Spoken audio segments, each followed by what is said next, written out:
Payyanur learns club ഭക്ഷ്യധാന്യങ്ങൾ കൈമാറി.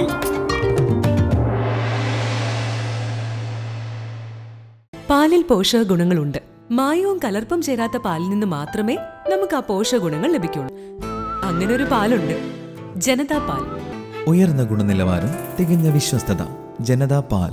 Payyanur learns club നടത്തിവരുന്ന സർവീസ് പ്രോജക്റ്റുകളുടെ ഭാഗമായി കണ്ടോത്ത് ഗവൺമെന്റ് ആയുർവേദ ആശുപത്രിക്ക് പ്രതിമാസം വാഗ്ദാനം ചെയ്ത 5000 രൂപ വില വരുന്ന മെയ് മാസത്തെ ഭക്ഷ്യധാന്യങ്ങൾ ആശുപത്രിയിൽ വെച്ച് നടന്ന ചടങ്ങിൽ club president Dinesh Kumar TCV അധ്യക്ഷത വഹിച്ച ചടങ്ങിൽ പയ്യന്നൂർ മുനിസിപ്പാലിറ്റി 42ാം വാർഡ് കൗൺസിലർ VK നിഷാദ് ഭക്ഷ്യധാന്യങ്ങൾ chief medical officer doctor J ജ്യോതിക്ക് കൈമാറി.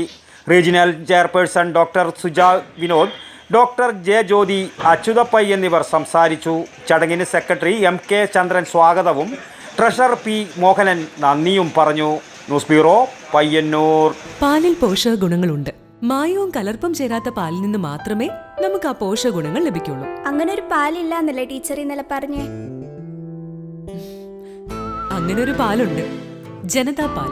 നാട്ടിലെ നന്മ ആഗ്രഹിക്കുന്ന ക്ഷീര കർഷകരിൽ നിന്നും സൊസൈറ്റികളിൽ നിന്നും പരിശുദ്ധി ഉറപ്പുവരുത്തി ശേഖരിച്ച പാൽ പൂർണ്ണമായും ശാസ്ത്രീയമായി സംസ്കരിച്ച് ഗുണനിലവാരം ഉറപ്പുവരുത്തി മാത്രം പാക്ക് ചെയ്ത് നമ്മുടെ കൈകളിലെത്തിക്കുന്ന ജനതാ പാലിലുണ്ട് പോഷക ഗുണങ്ങൾ. ഉയർന്ന ഗുണനിലവാരം, തികഞ്ഞ വിശ്വസ്തത. ജനതാ പാൽ. അപ്പോ സമ്പൂർണ്ണ പരിശുദ്ധിയും പോഷക ഗുണങ്ങളുമുള്ള പാലേതാണ്? ജനതാ പാൽ ഒരു ജനതാ ചാരിറ്റബിൾ സൊസൈറ്റി ഉൽപ്പന്നം.